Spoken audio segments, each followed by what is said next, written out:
Where a lot of people go wrong with exercises and mobility drills and anything that they learn is that they don't put enough time and effort into it and also experiment with it properly. So a lot of people that I meet, that I get results with, it's because I made them do an exercise. So in a lot of cases, they have seen the exercises that I used before. I just teach them slightly differently, but also make them do them for more than 5.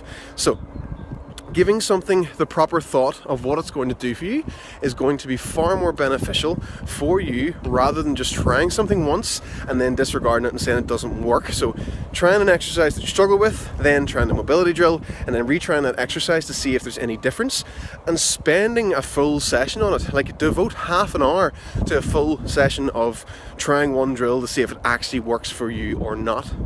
What most people need is good thoracic mobility, good stability in their lumbar spine, good hip mobility, and good ankle mobility, and a lot of things will be available to them training wise.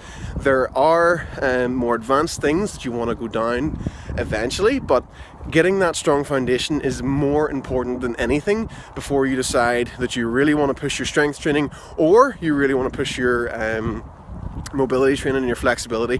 So you want to go on to do fancier things, more split orientated things, more advanced gymnastics. You want to make sure that you have stability in the right places before you actually start playing around with flexibility stuff at a more advanced level. Pushing the boundaries of human performance is only possible if you can train for a long period of time and not get injured. So you make your body work well first before you actually move on to anything else.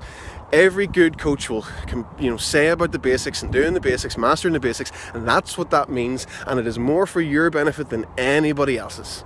The simplistic mobility method is available from my website, which is built on these principles. I highly recommend it, and be awesome.